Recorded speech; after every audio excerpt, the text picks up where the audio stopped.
Assalamualaikum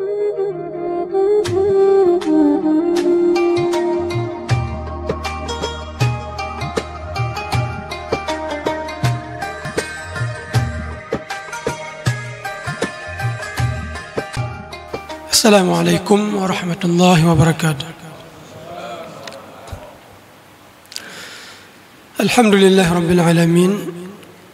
Wassalatu wassalamu ala sayyidina Muhammadin wa ala alihi wa sahbihi ajma'in. Ashhadu an la ilaha illallah wahdahu la syarika lah wa ashhadu anna Muhammadan abduhu wa rasuluh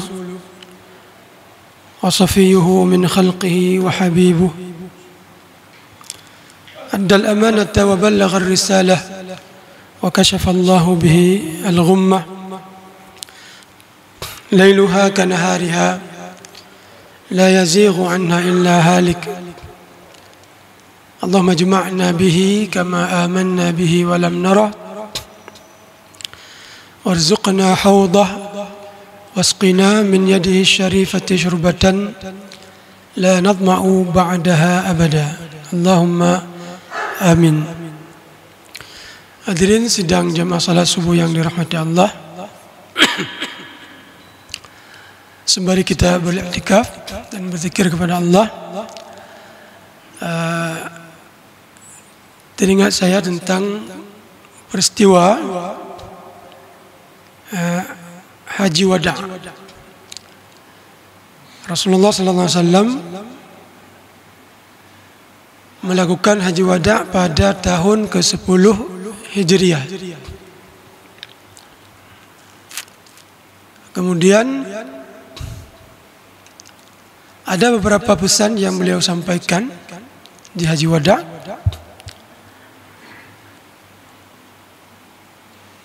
Di antaranya adalah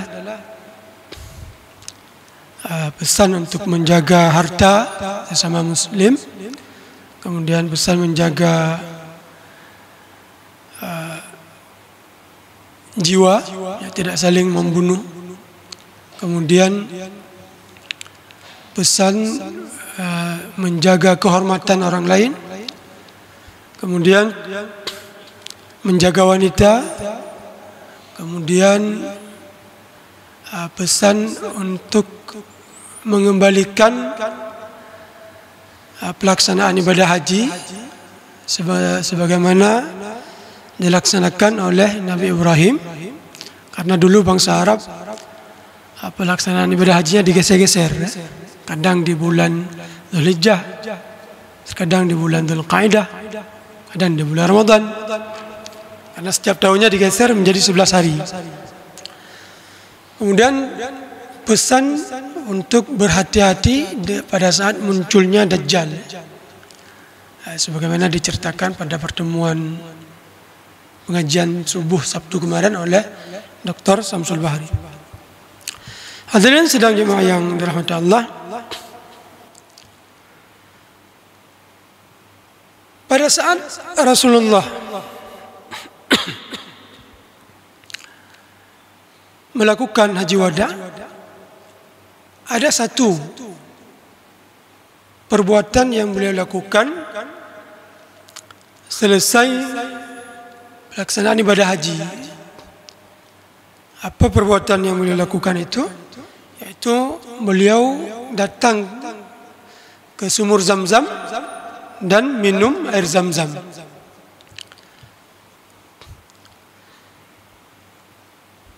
Siapa yang bertugas memberi minum jamaah haji pada saat itu? Yaitu keluarga Rasulullah SAW, Bani Abdul Muttalib. Mereka mendapat kemuliaan sejak masa jahiliyah, untuk membidangi pembagian air minum ke jamaah haji. Dulu sebelum sumur Zam-Zam digali yang kedua kali, jadi sumur Zam-Zam pernah mendapat penggalian sebanyak 2 kali. Yang pertama digali oleh Nabi Ismail digesek-gesek dengan kaki beliau. Kita semua mengetahui sejarahnya, di mana pada saat itu Siti Hajar lari antara bukit Safa dan Marwah, usaha dari beliau, sehingga air yang keluar bukan dari kaki beliau, tapi justru dari kaki anak beliau Ismail. Kemudian penggalian yang kedua itu dilakukan oleh kakek Rasulullah Abdul Muttalib. Itu penggalian kedua. Sebelum penggalian yang kedua ini, sumur Zam-Zam tidak ada, ya, tidak ada, dan keluarga Rasulullah SAW, Bani Abdul Muttalib, memberi minum jamaah haji dari pengambilan air dari sumber yang lain. Jadi dikumpul air pada saat pelaksanaan ibadah haji di depan Ka'bah di kota Mekah. Lalu air yang terkumpul itu diberikan ke jamaah haji. Pada saat Abdul Muttalib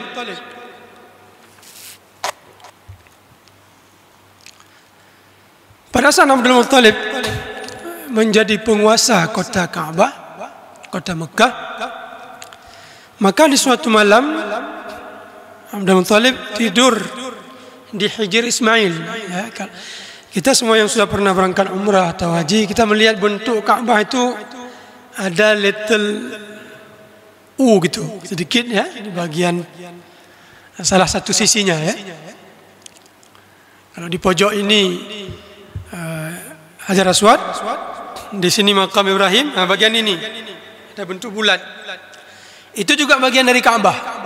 Jadi kalau kita tawaf, kita taruh tangan kita begini, maka tawaf kita tidak sah. Jadi kalau ada seseorang melakukan tawaf di pinggir Ka'bah, kemudian pada saat posisi badannya berada di Hijr Ismail ini dan meletakkan tangannya seperti ini, maka tawafnya itu tidak sah, karena tawaf dalam posisi badannya berada di dalam Ka'bah juga. Makanya Rasulullah pernah bersabda di hadapan Sayyidah Aisyah, sekiranya, ini mungkin bisa kita ambil ibrah tentang pada saat melakukan satu perubahan di dalam masyarakat atau dalam satu komunitas berkenegaraan. Rasulullah bersabda, sekiranya masyarakat Quraisy ini, kalau bukan mereka baru saja masuk Islam, maka aku akan merubah Ka'bah ini seperti bentuk sedia kala. Jadi bentuknya bukan petak, tapi ada sisi yang bulat. Jadi ditinggikan seperti dulu Ka'bah seperti itu. Dulu Ka'bah seperti itu, tapi ketika datang banjir sebelum Rasulullah diangkat menjadi rasul, jadi masyarakat Quraisy membangun kembali Ka'bah yang sudah diterjang banjir tersebut.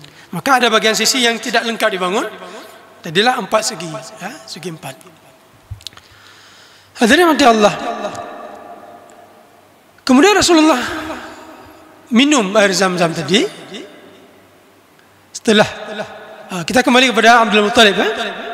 Di suatu hari Abdul Muttalib tidur di Hijr Ismail ini, bagian yang bulat di bagian Ka'bah itu, dan dimimpikan sebanyak 3 kali. Dan sebanyak 3 kali tidur. Di tidur pertama, beliau datang panggilan.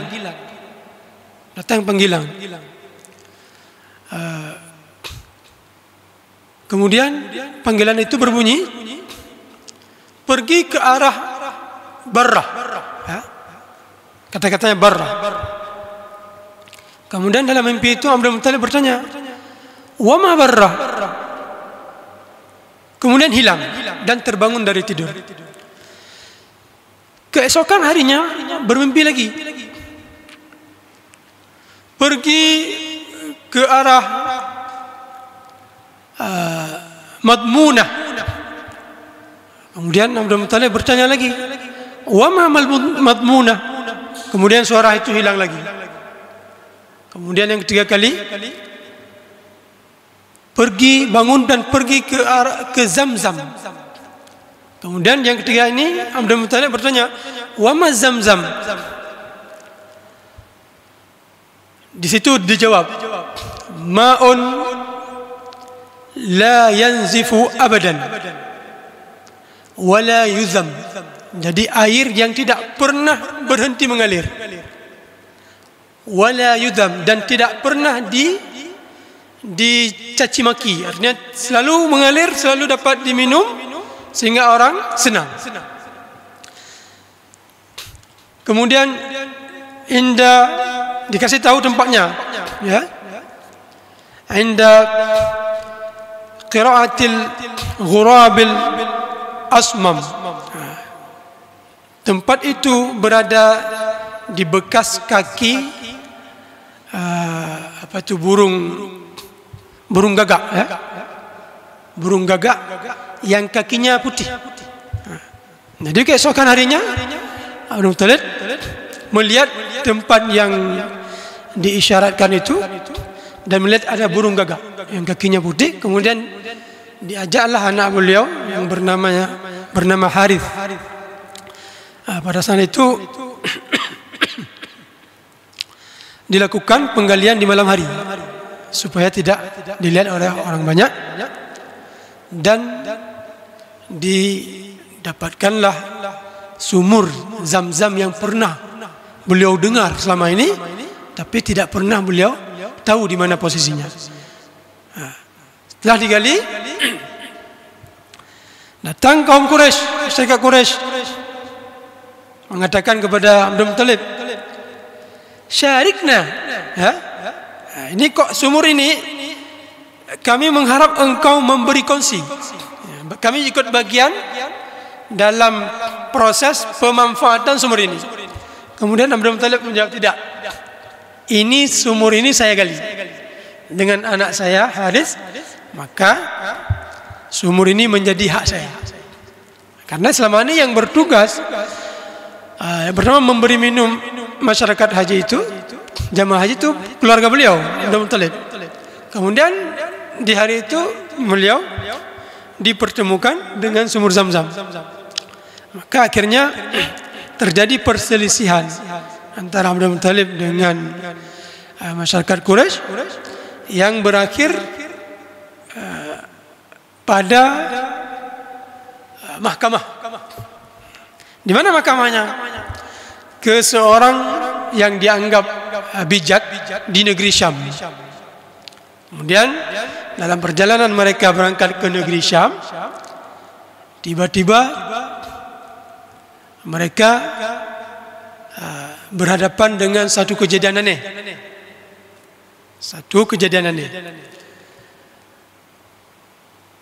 Di padang pasir, merasa mereka terputus hubungannya dengan sumber air, tidak dapat minum, kecuali Abdul Muttalib. Maka di situ diyakinilah bahwa ini gara-gara kita menzalimi Abdul Muttalib. Maka sejak saat itu mereka tidak jadi berangkat ke negeri Syam dan kembali ke Mekah, dan diserahkan sepenuhnya sumur Zamzam ini ke Bani Abdul Muttalib, Apa yang terjadi di Haji Wada? Setelah Rasulullah minum air Zamzam, sebelum Rasulullah minum, ya, Rasulullah datang ke keluarga Bani Abdul Muttalib dan bersabda, "Inzi'u ya Bani Abdul Muttalib." Tolong ambil air di sumur ini, wahai keluarga Bani Abdul Muttalib. Karena tugas memberi air minum untuk jamaah haji adalah tugas keluarga Bani Abdul Muttalib.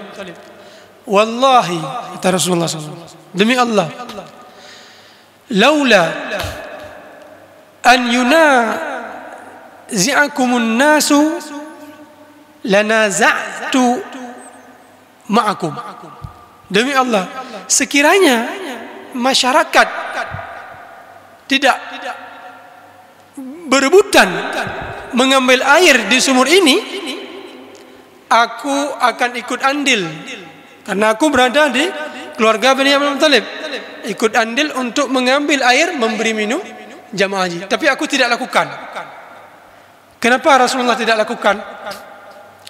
Supaya tidak dianggap pengambilan air di sumur Zam-Zam itu bagian dari pelaksanaan ibadah haji. Karena itu berada di musim haji. Jadi makanya Rasulullah tidak melakukan. Padahal itu tugas keluarga beliau, yaitu memberi minum jamaah haji. Hadirin rahmati Allah. Ada satu hal yang berkaitan dengan mukjizat Rasulullah SAW yang bisa dikaitkan dari kejadian ini. Pada saat Rasulullah memanggil keluarga Bani Abdul Muttalib, ambil air di sumur ini dan beri minum masyarakat haji, dan aku sekiranya orang tidak menyangka ini perbuatan bagian dari pelaksanaan ibadah haji, aku juga akan ikut andil, tapi khawatir. Jadi Rasulullah kadang-kadang meninggalkan sesuatu perbuatan khawatir supaya tidak dianggap demikian. Seperti salat tarawih. Kenapa Rasulullah tidak lakukan di masjid secara berjamaah kecuali sekitar 3 hari? Takut ada kekhawatiran, diwajibkan. Dia ada beberapa hal dalam agama kita ini yang Rasulullah tinggalkan dengan pertimbangan umatnya, rahmatan li ummati. Hadirin sedang jemaah yang dirahmati Allah, apa mukjizat yang berkaitan dengan hal ini? Dulu tahun ke-8 Hijriah ada satu kejadian penting dalam Islam, yaitu Fathu Mekah. Fathu Mekah. Di situ Rasulullah masuk ke dalam Ka'bah dan membersihkan Ka'bah dari 360 patung. Bagaimana Rasulullah masuk? Rasulullah butuh kunci. Siapa yang memegang kunci? Yang memegang kunci bukan keluarga Rasulullah. Keluarga Rasulullah bertugas memberi minum. Yang memegang kunci ada keluarga lain. Salah satu orang yang bertugas memegang kunci pada masa Rasulullah melakukan pembebasan kota Mekah itu namanya Utsman bin Talha bin Abi Talha. Utsman bin Talha bin Abi Talha. Wahai Utsman, tolong ambil kunci, berikan kepadaku. Aku akan membuka Ka'bah dan membersihkan Ka'bah. Dulu, pada saat Rasulullah berada di Mekah sebelum hijrah, setiap hari Senin dan Kamis, Ka'bah dibuka sekali. Ya, seminggu 2 kali, Senin dan Kamis. Siapa yang membuka? Utsman bin Talha.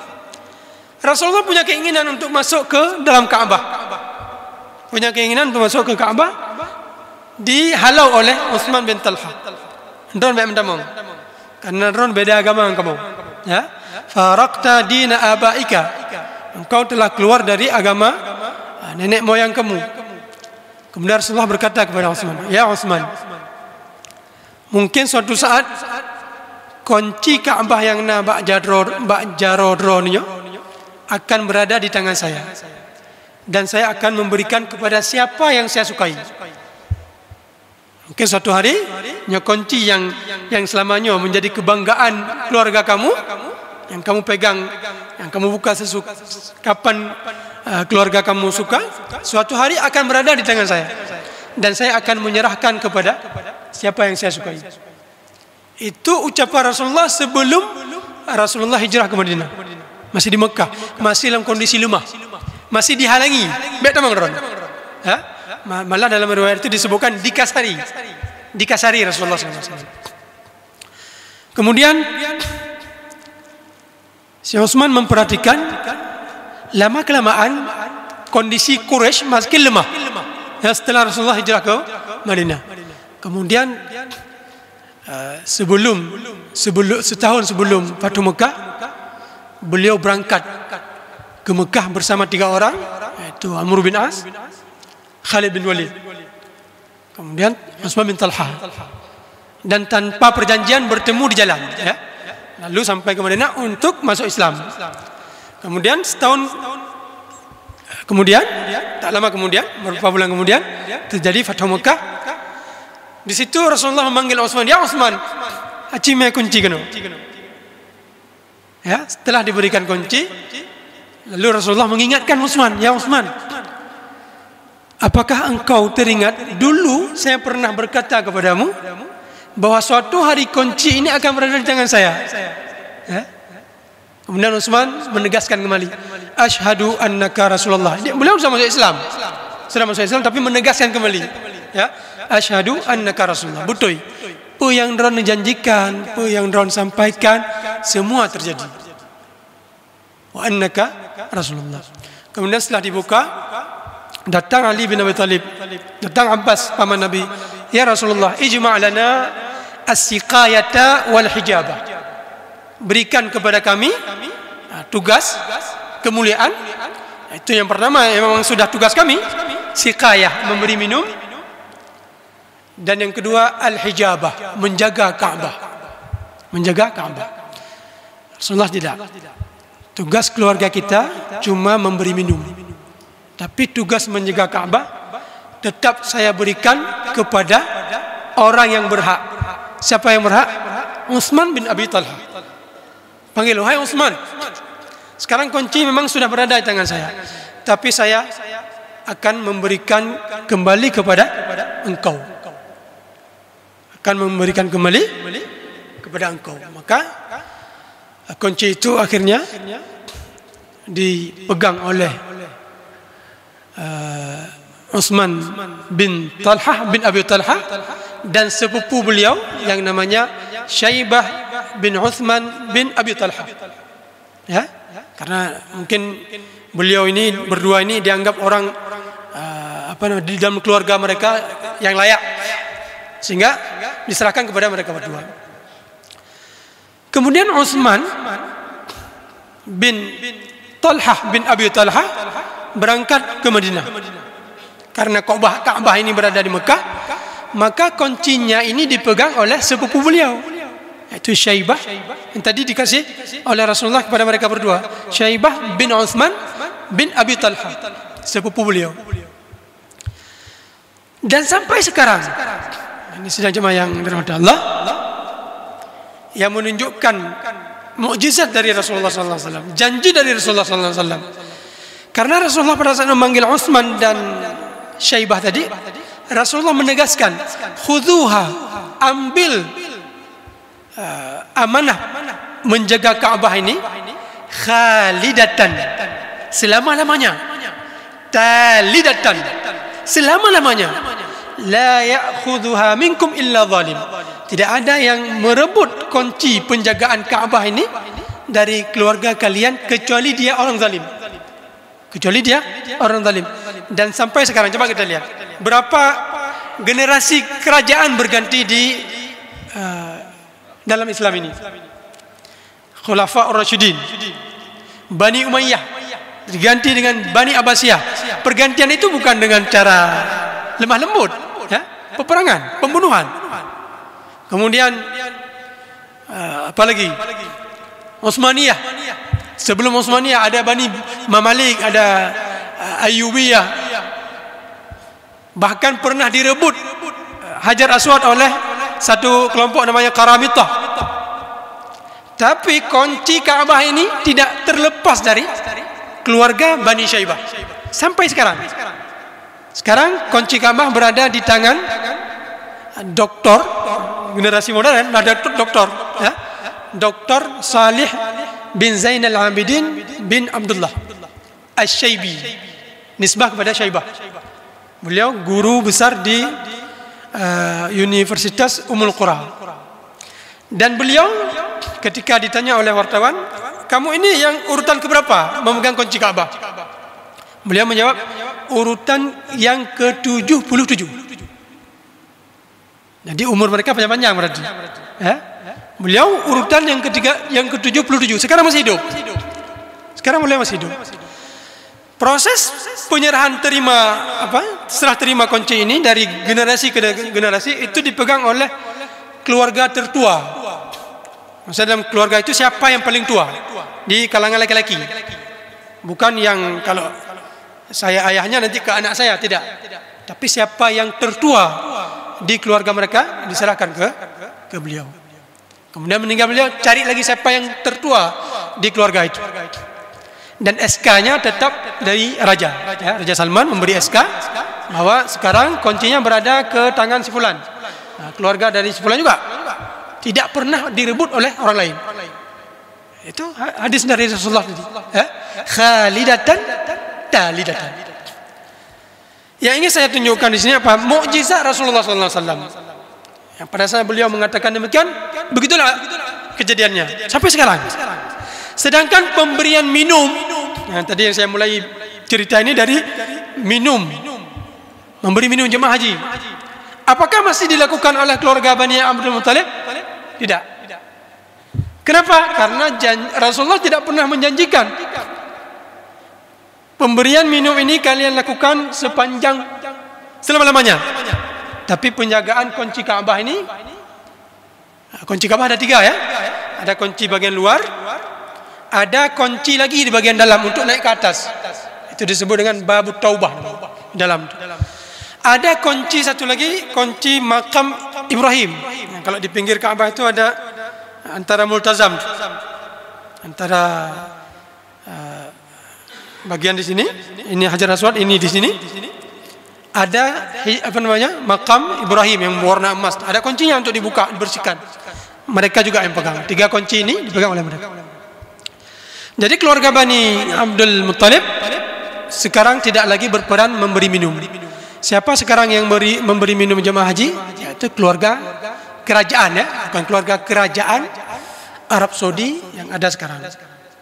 Akan tetapi yang memegang kunci Ka'bah, sebagaimana yang dijanjikan oleh Rasulullah SAW, selalu berada di keluarga Syaibah.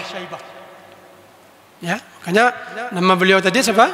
Salih bin Zainal Abidin bin Abdullah Asy-Syaibi. Asy-Syaibi, urutan yang ke-77. Mudah-mudahan ceramah singkat ini menambah keimanan kita kepada agama kita, kepada Rasul kita. Lebih dan kurang saya mohon maaf. Wabillahi taufiq wal hidayah. Wassalamualaikum warahmatullahi wabarakatuh.